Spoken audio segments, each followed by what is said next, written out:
Hello, good evening, ladies and gentlemen, and welcome back. This is Richard Encarnacion, former Marine, and today we're talking about NATO. Like I said, this is Richard Encarnacion, former U.S. Marine, and today we're talking about NATO alliances, the breaking of NATO, and what's going on in the world.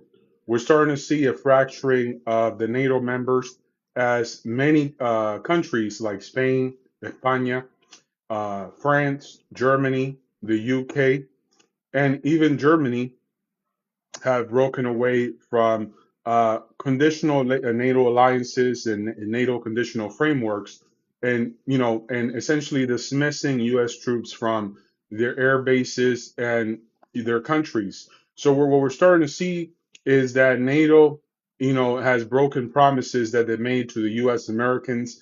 And welcome, guys, to my live tonight, where we're going to be discussing NATO. We're going to be discussing breaking alliances with the United States.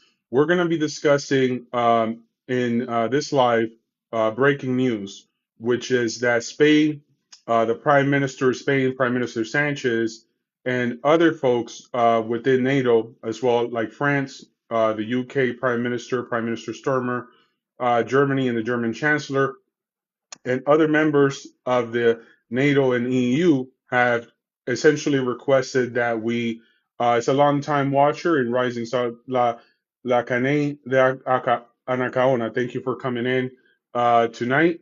And so, yeah, this is what we're going to be discussing tonight. Esta noche vamos a discutir sobre el tema de la ONU, perdón, el tema de la NATO, de NATO, y el tema sobre España, Argentina, Alemania, perdón, Alemania, Inglaterra, con el ministro primero de Inglaterra, Sturmer, y vamos a hablar sobre noticias que están sucediendo al momento. En esta noche, como saben muchos aquí en TikTok, soy Richard Encarnación, formerly Dr. Richard Encarnación. Sí, fui profesor de una universidad, no como el chino, que fue profesor chino de una high school. Yo, en verdad, fui profesor de una universidad, la Universidad de San Diego, SDUSI, de estudios integrales. Y fui profesor de estudios de análisis de investigaciones de negocios, y también fui marino de los Estados Unidos y también supervisor nuclear con el problema eléctrico nuclear de los ships de Estados Unidos. So, esta noche le estoy hablando no como profesor, no como marino, pero este noticiero sobre el tema internacional de NATO. Tonight we're going to be discussing NATO in much full detail as we deserve. Y mucha gente que me están oyendo esta noche saben, many people who are hearing me tonight know that NATO is a big expense for us in the United States. It started mostly as a coalition of countries to fight off the Russians during the war, and also with the situation that occurred in Europe. So the situation that we have now post Cold War is that we have the European Union and European Union members who are no longer keeping their agreement in terms of them working with us how they should work with us, and are essentially now at this time only moving as far as they want to move in this sort of set agreement, right? So NATO and NATO allies are selecting how they choose to come into battle with us. And right, so they're primarily selecting the way that they engage with us as NATO members. We're starting to see Spain and España, and the even the King of Spain, el Rey de España, el Rey Felipe el Sexto, que se ha descubierto recientemente que en verdad no es español. He's not a Spanish origin or of royal blood. This is breaking news. This was reported on Wikileaks that the King of Spain is not of Spanish royal blood. He is a descendant of the French family, la Casa de Borbón. So in Spanish, el Rey de España, noticias, no es descendiente de los reyes de España ni los reyes católicos de España. Él es descendiente de la Casa de Borbón, la Casa de Francia. Y la Casa de Francia, this is breaking news, noticias rompiendo en este momento que el rey de España también está conectado a los esclavos haitianos de la República Dominicana y Haití, de la isla Quiqueya Española, el rey de España, la familia Borbón, en Wikileaks, un documental y varios casos en la cortes de ICJ, que el rey de España no es el rey de España. Estas son noticias que están rompiendo en este momento. El rey de España y el asociado del rey, el ministro de España, son dos aliados de la Unión Europea y de NATO que básicamente están yendo contra los fundamentales de la NATO y los fundamentales de la Unión Europea. Se está descubriendo en estos momentos que el primer ministro de España, la esposa, está acusada la esposa del primer ministro de España con las cortes y con las policías de España. En este momento, this is breaking news. The wife of the prime minister of Spain has been accused of corruption. She has been accused by corruption by authorities in Spain. Está acusada de corrupción junto al hermano del primer ministro de España y también otros asociados y aliados del primer ministro de España que están acusados de corrupción. El mismo ministro de España, the same prime minister of Spain, he's also the one that made key decisions against the United States closing aerial, access for the United States, as well as canceling the purchase of F-35s. El mismo primer ministro de España es el que ha cancelado la compra de los aviones de F-35 de los Estados Unidos y ha decidido en vez comprar los aviones de China. Estas son noticias que se pueden ver en Google, puede hacer su research y puede ver que esta información sí es actualidad y está actualizada. Y también más noticias, con Wikileaks se rompe las noticias en este momento que el rey de España es de la casa de Borbón, que está asociado con la esclavitud de los haitianos.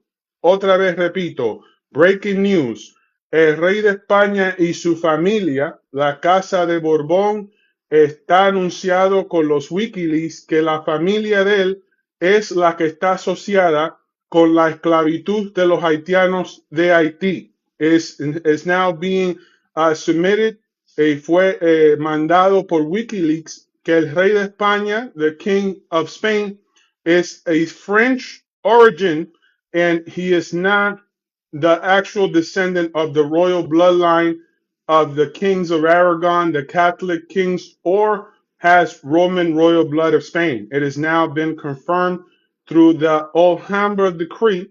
Está confirmado por el decreto de Alhambra que el rey de España es un falso.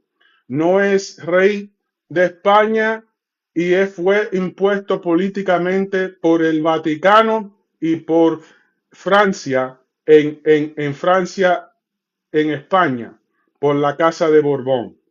Y estos son informaciones que están saliendo en estos momentos que fueron sometidos a Wikileaks y se puede confirmar esta misma información viendo el genealogía del rey de España que va hacia su bisabuela que era la virreina de Inglaterra, siendo cierto la información que estamos diciendo en estos momentos que el rey de España no viene de línea española, sino que viene de línea francesa y viene de línea europea de Inglaterra. No tiene ninguna conexión, su familia fue políticamente instalada por Francia y por el Vaticano durante el limpiamiento de la sangre de España cuando votaron a los judeos sefárdicos.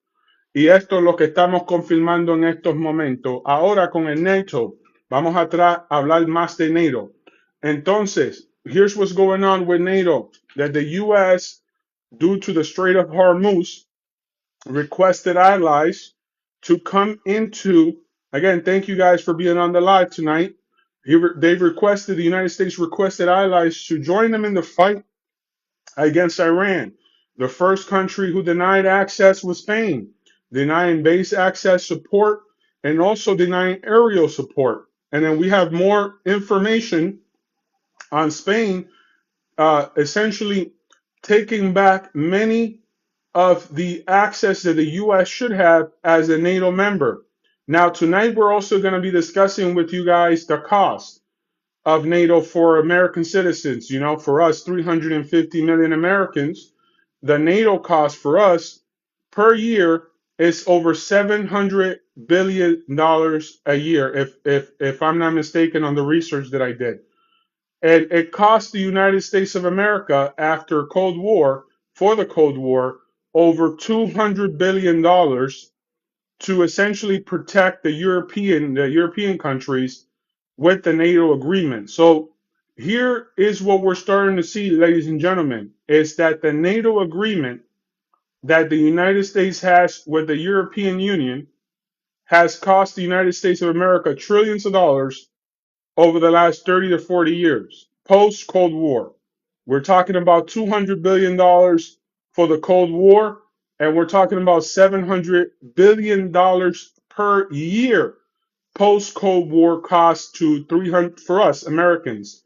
And what that translate, if we take out a calculator, that translates in cost dollars to us of approximately, if I'm not mistaken, because I'm just doing it in my head, the math. If somebody could do it while I'm not, on the live, approximately about $1,000 per U.S. citizen, if I'm not mistaken on my math, because I'm just doing it in my head right now. So it's an estimated cost. So we have groundbreaking news for Haitians and Dominicans. The King of Spain is not who he says he is. This is information that has been submitted through Wikileaks, information that has been submitted to the courts through the ICJ, to the maritime laws. Tonight we're going to be discussing NATO weaknesses, and the breaking of NATO agreements. But we're also going to discuss the King of Spain and how his family line, the House of Bourbon, is directly tied to the family who enslaved Haitians. And this is breaking news because many Haitians believe that they removed all the families that essentially enslaved many of the African peoples from the Caribbean. But what we're finding here tonight is that the House of Bourbon, the Spanish royal family, is in fact not Spanish, and it's not the royal family of Spain. And they're in fact, and this has now been confirmed, you can look up the Alhambra Decree. The Alhambra Decree confirms that the royal family of Spain, the House of Bourbon, is actually a French noble family who used to rule in Haiti. Ladies and gentlemen, this is breaking news for Haitians. This is breaking news for the Caribbean, for Latin America, and for the U.S. Once again, I repeat, it has been confirmed through WikiLeaks. It has been confirmed through ICJ filings that the House of Bourbon is a French noble family. It is not a Catholic family. The House of Bourbon is not a Spanish royal family. They're not descendants of the King of Aragon, the Spanish Catholic monarchy. They're a French family that were politically put in place in the 1700s in Spain due to the Alhambra Decree, and they bypassed the royal succession of Spain due to the Catholic Church and due to France through the use of Catholic clergy. So this is breaking news, ladies and gentlemen. If you have any questions, please put them below. I know tonight we're going to go over some really new facts that you probably haven't heard of. This is groundbreaking journalism at its finest. And I'm trying to bring you the scoop here tonight. So please like and share the live if you like the content. And make sure to follow if you haven't followed me already. So let's go ahead and get started. So in the 1700s, we know that Haitians were enslaved and in the island of Hispaniola, right? Little Spain, which, as we know, the Native American name for the island is Quisqueya Ayiti Bohio, right? And so the people who had enslaved the Haitians in that time were the French. And obviously, we all know about the revolution that occurred from 1790 to 1804. But what many people don't know, and I'm going to go skip to present time after this, is, guys, and make sure to like the live. What many people don't know is that the same House of Bourbon that were in Haiti converted over to the Spanish side and took over the Spanish kingdom. That's what's breaking news tonight, is that the French never left the Caribbeans, ladies and gentlemen. The French had always stayed in the Caribbeans since the 1700s. They just switched who they represented, meaning that they switched from representing the French to representing the Spanish after the 1700s. So the same family who enslaved Haitians now live a very lavish lifestyle as cosplaying Spanish royals in Spain. And this is confirmed when you look up the lineage and histograph of the King Philip of Spain, and you start to see, wait a minute, this gentleman has zero Spanish blood, and he is now the King of Spain. How did this occur? So, ladies and gentlemen, this occurred for a few reasons. One, the limpiamiento of the sangres, the cleansing of the bloods.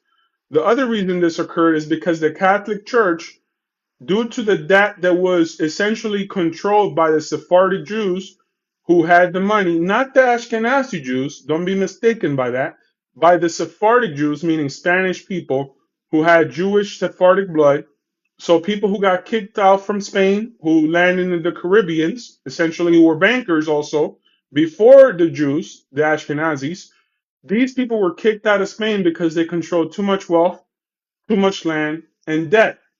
So the Catholic Church took over the wealth of these individuals, and they put in place something called the Alhambra Decree, which means they bypassed the royal lineage of Spain, and they placed instead a fake political actors, which is the House of Bourbon, which was controlled by France. So France, for the last 300 years, have not only controlled Spain, but they have also controlled France. Ladies and gentlemen, I know this is breaking news. This is pretty shocking what I'm telling you tonight. But the reason I'm telling you this is because this has been hidden for the last 300 years, this information. So now, what we have moving into the present time with NATO is that we have the King of Spain, King Philip VI, who's an individual that NATO did not vet to identify their identity, meaning that, let's say, for example, you go to a job and the job doesn't do a background check on you and then hires you thinking that you're who you are, but then finds out that you have a different identity. And this is what's happened with King Philippe, is that now he has weakened NATO because he is not of Spanish royal blood. He's an imposter. And he's a noble imposter, a political actor who was put into the house, the Spanish royal lineage by the French and by the Catholic Church. And now what's going on in NATO is that NATO is fractured because, for one, they have an imposter who doesn't have royal blood of Spain, right? He's a Frenchman, essentially. And we have the Spanish Prime Minister Sanchez, who's going against everything that NATO and the EU and the US have done for the last 20, 30 years, meaning he has negated access to bases for the US aircraft. He has negated access to airspace for the US. He has essentially, instead of purchasing F-35s, he has said that he wants to purchase Chinese planes instead, which goes against what, NATO, the U.S. security is all about. It's essentially a breaking point for NATO. We have a country, thank you, Tan Ray, for following. We have a country now, Spain, who's going against every agenda that NATO has, while simultaneously enjoying the many benefits of the United States, of the NATO agreement, and of the EU. So this is what's going on in the world today. That we have a prime minister who's trying to block access to social media for 1/4 of his population. This is still Prime Minister Sanchez. The same Prime Minister Sanchez, whose essentially his name has been written by Iranian government an army on every single missile who has attacked U.S. bases across the world and across the Middle East. The same Prime Minister Sanchez, who no more than 3 to 4 months ago had meetings with China. So, ladies and gentlemen, this is not a small breaking within NATO and a fracturing. This is a big situation. Again, like I said, this is breaking news, groundbreaking news, and you're hearing it here for the very first time tonight. Now, in other news, recent news and intelligence that have been reported on many channels through many broadcast stations from across the world, ABC, NBC, CNN, you've seen that now Germany and France and the UK have requested, specifically Germany and France, has specifically requested the US leave their area, their location, their airspaces. They have refused to provide any access or resources to the United States, even though they're all members of NATO, ladies and gentlemen. So this is coming from Germany, one of the leaders in Germany, not the chancellor of Germany, but one of the leaders, key leaders in Germany.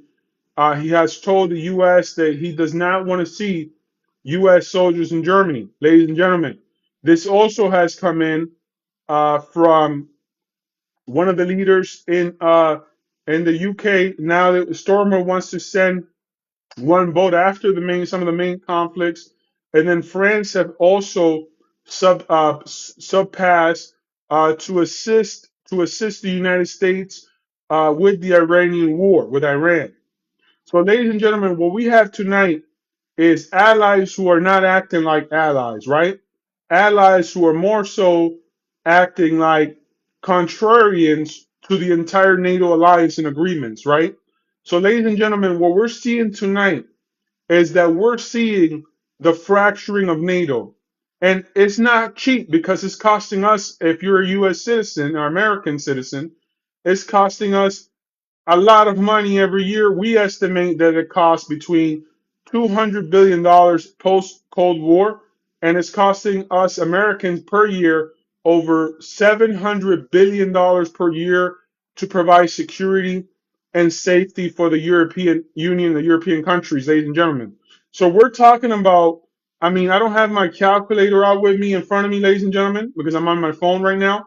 But an estimate is costing each and every single one of Americans about $1,000 a year to provide security for NATO without receiving any benefit in return from NATO. Because NATO essentially helps them from Russia, and it gives us, essentially, it amplifies our power across the world. But it just seems like the amplification of power across the world is no longer worth $700 billion. It might just be worth $200 billion. Because if the European Union and European members are not willing to move when America needs them most, then what exactly are we getting for our money, right? Ladies and gentlemen, do you guys agree with me? Because if NATO's not willing to essentially work with us, right?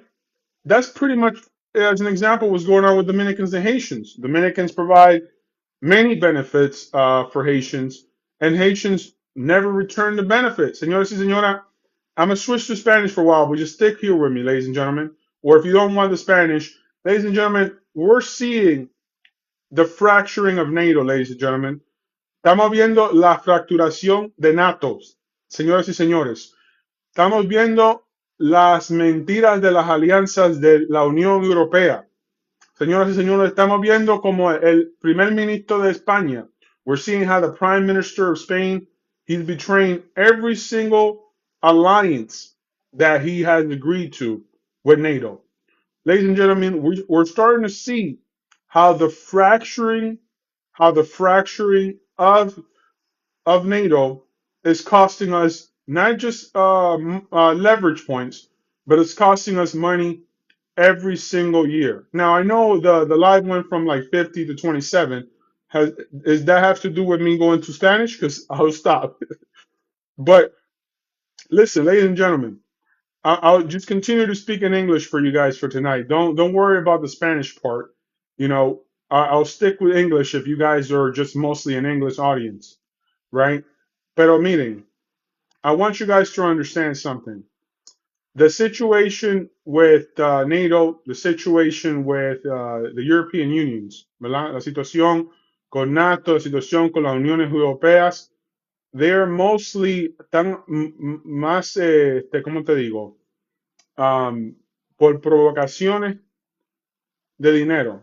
But these alliances will have to be reworked. Estas alianzas van a tener que ser trabajadas de nuevo.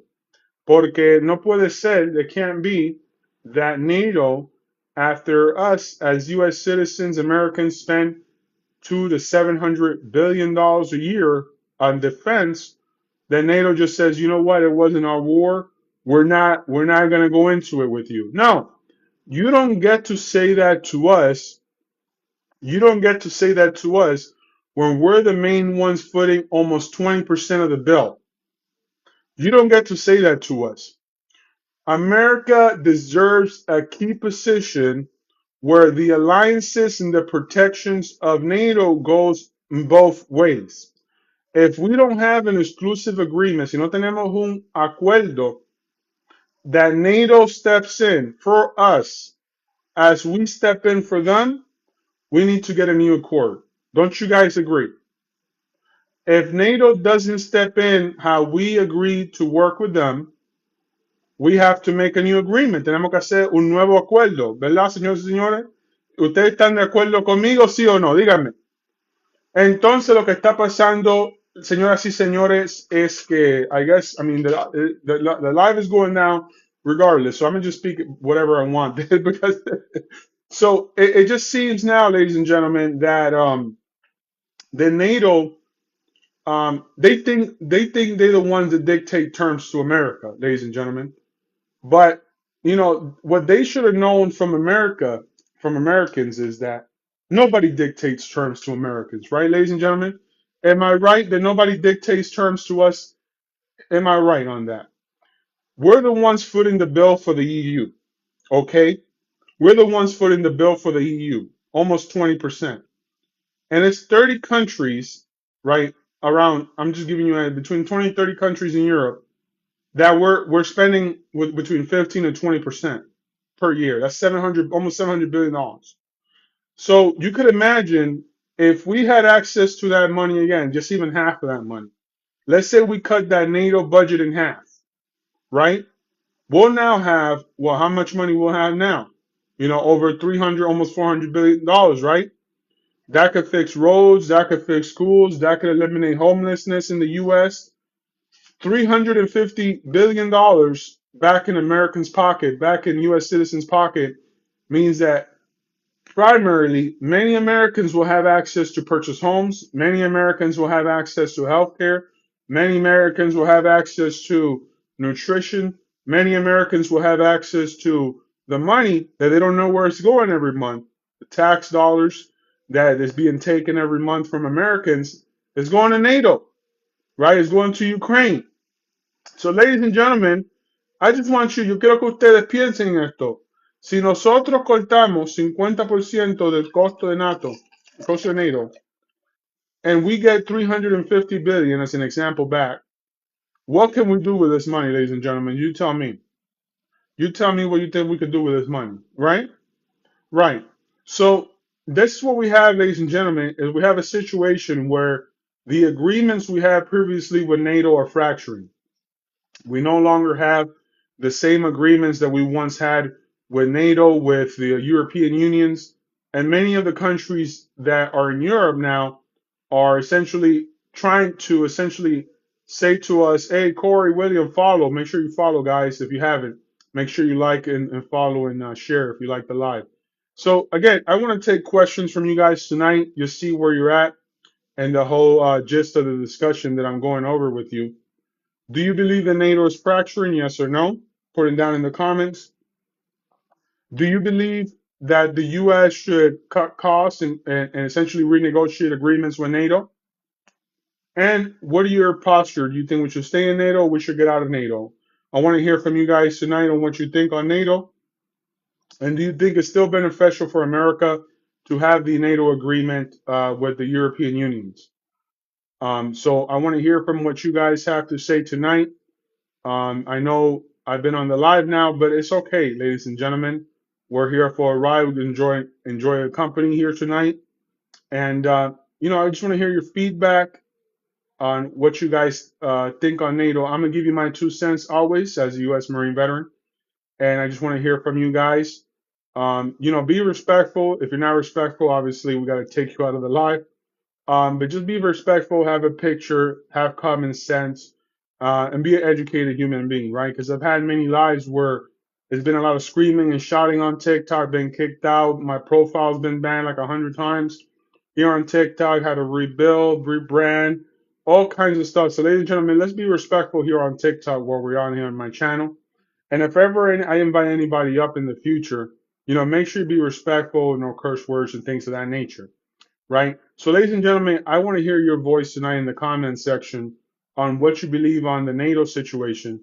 I know I've shared a lot of groundbreaking news earlier on today's programming in reference to Spain, the House of Bourbon, and Rey Felipe being of a French House of Bourbon family line, a political placed king with no royal blood of Spain, of Aragon, or the Catholic royal family lineages of Spain.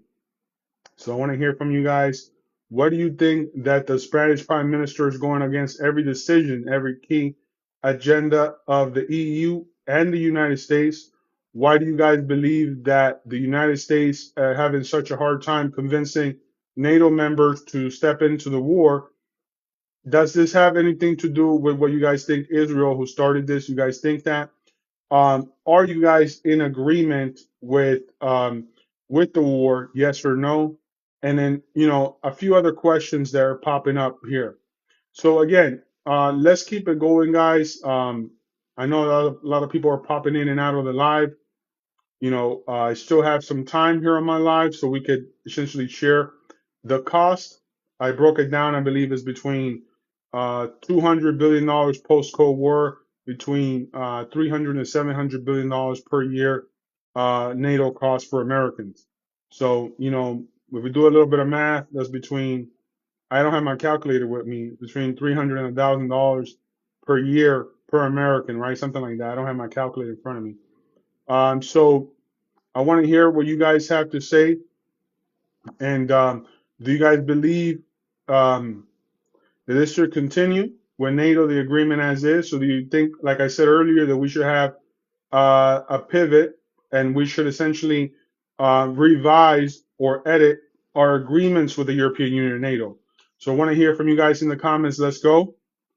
Share the comments and let me know your guys' opinions. Don't skip without sharing your comments first off. Thank you. Now, is there anything that you guys want me to discuss that I haven't discussed with you tonight? Please be sure to let me know in the comments before I head out. Stay here for a few more minutes. Okay. So, ladies and gentlemen, what we have is that we have NATO. We also had Representative Rubio, the state Secretary of State, Marco Rubio, who said the U.S. entering agreements with Panama. You guys see, and also we had the space shuttle launch yesterday, where we had 4 astronauts launching into space. Right? We had the DOJ Attorney General Pam Bondi. She's no longer the Attorney General of the United States. So Altreus is launching to the moon again. They're doing a rotation around the moon. Pam Bondi, the Attorney General of the U.S., no longer in that position. And now we have Kash Patel is still as the FBI director. We have Marco Rubio still as the Secretary of State in the United States. But I want to hear from you guys what you have to say in reference to what I discussed with you. And put out in the comments below if you have any questions about NATO. Now is the time to ask. So again, once again, guys and gentlemen, like I said earlier, the fracturing of the NATO agreements has to do with the conditional arrangements that were put into place when the agreement was reached, right? And these agreements should have been revised on an annual by annual basis. But typically what happens with governments is that once they reach an agreement, they don't continue to revise and check these agreements for many years, right?